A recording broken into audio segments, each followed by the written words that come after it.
Okay, we are on Eruvin, Perek Gimel, Mishnah Aleph. First Mishnah in the third chapter of Eruvin.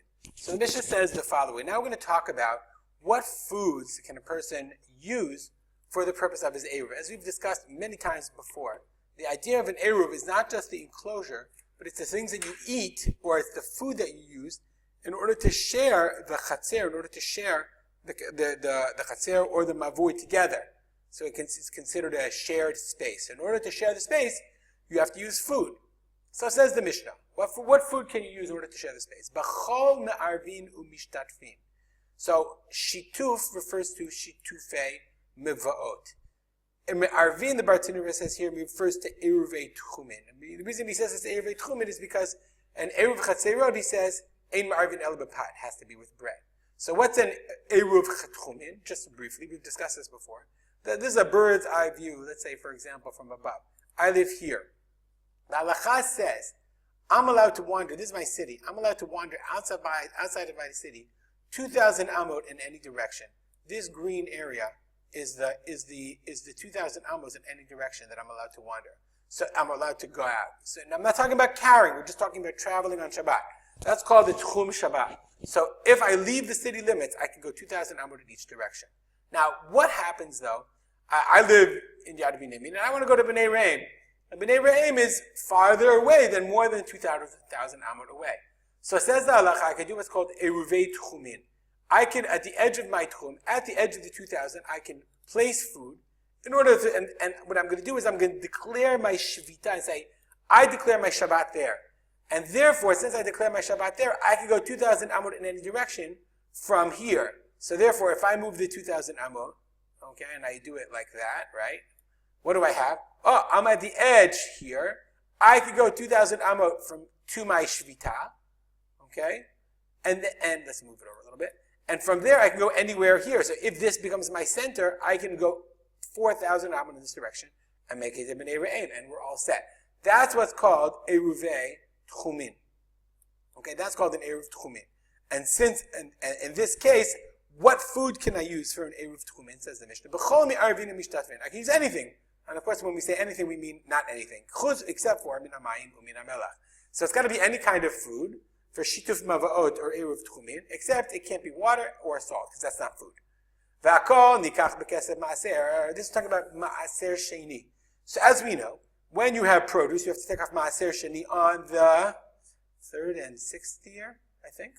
Okay, I always get them mixed up. Probably 36th year, but you'll correct me if I'm wrong. So if I can't take the Ma'aser Sheni to Yerushalayim, I take the Ma'aser Sheni and redeem it on money. I transfer the value to money. I take that money to Yerushalayim and I use it to buy food, any kind of food. So what kind of food? Anything can be bought with that money. Chutz min hamayim u'min hamelach, other than salt and water. Anodia min hamazon. If I take a crazy neder, and the Bartanura says the following, if I take the crazy neder to go into Amar, kol hazan alai konam. Anything that's zan, that gives me sustenance. If I go on a hunger strike, I can't eat candy bars. So therefore, what can I eat? Mutar b'mayim u'b'melach. I can drink water and eat salt, because that's not mazon. Continuing. So therefore, I can make an eruv chatzerot with every kind of food other than water or salt. If I'm a nazir and I use as my eruv, can I use wine in this basket as my eruv? The Mishnah says, yes, I can. And a Yisrael can use truma, which seems to imply that I don't have to have it available to me personally, as long as it's usable by someone. Sumcha says, no. A Yisrael can't use truma because you can't make shvita on food you can't eat. Even though a kohen could eat it, you can't eat it. It has to be chulin. But Sumchas would agree, he doesn't argue about the truma, he doesn't argue about the nazir, because the nazir can always do a she'elat chacham and say, chacham, can you get me out of my neder? Can you get me out of my nazirut? But nonetheless, therefore, Sumchas says that for the kohen, for the truma, it has to be chulin. You can't use truma for Yisrael. Why? Because it's not edible by you. You can't use it. And since you can't use it, it can't be your eruv. Now we get to an interesting halakha that's a little bit unconnected to Hilchot Eruvin. Ulu kohen bebeit hapras. It's connected to Eruvin. Can I put let's say over here, can I put this basket let's say I'm going to make myself a little shape. It turns out that I put that basket in a Beit HaPras. What's a Beit HaPras? The Beit HaPras, let's look at the Bartunu for a second. Beit HaPras is, okay, Stamahi, it's not Sumchus. Beit HaPras is Sadeh Shenecherash Ba-Kever. Okay, in this area, there was a kever, and they plowed over this field. So now, can a Kohen is not allowed to go into this field, because there might be pieces of body, he might become tameh. Can the Kohen nonetheless place his shvita in the field as well? Okay? Therefore, he can. If there was a kever, a grave that was plowed, mutar la kohen dikanes sham. He can go in kishu min hapeach v'holech. He can blow on the ground and keep going and seeing v'roeh she'eno nogea be'esim kisara. He doesn't touch a bone that's the size of a barley. Umishum hachi mutar lo leiten eruv sham. And for this reason, he can place his eruv there. Shariachol dikanes b'makom shenatan shem eruvo.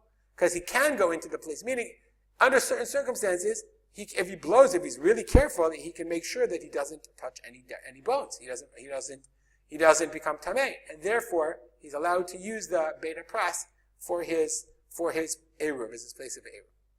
Rabbi Yehuda says, afilu bebeit hakvarot. You can even put your eruv in a cemetery.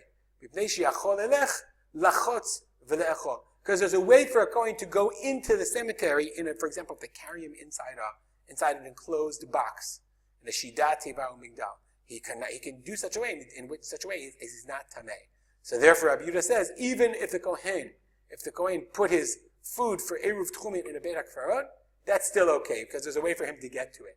But he has to be able to get to it. Now the Gemara says, interestingly enough, there's a machloket between the Tanna Kamma, the Chachamim, and Rabbi Yehuda. Rabbi Yehuda says you can put your eruv in a beit hakvarot. The Gemara says that's takin about Yisrael. Why would Yisrael be allowed? Why would the Tanna Kamma or the Chachamim say that Yisrael cannot use a beit hakvarot? Because you're benefiting from an area where the dead. It's like the place is guarding over where your eruv chatzerot is. And if this is a beit hakvarot, then you're having hana'ah. You're having hana'ah from the possessions of the meat. So the Bartenura says the Rabbanan hold Adam makpid al eruvo la'achar shekana. A person wants to keep his eruv. Rotzeh shelo yiganeh. He doesn't want the eruv to be stolen. Hilkach. Therefore, shayu mishtamer bebeit hakvarot kol haShabbat. If the walls of the cemetery are watching over your eruv, okay, nimsa mishtamesh b'isurei hana'ah. It's as if it turns out you're benefiting from isur hana'ah. Shakvarot asurim hana'ah. You can't benefit from kvarot, from graves. The fikach. Therefore, the Chachamim say lo yanich adam eruv bebeit hakvarot.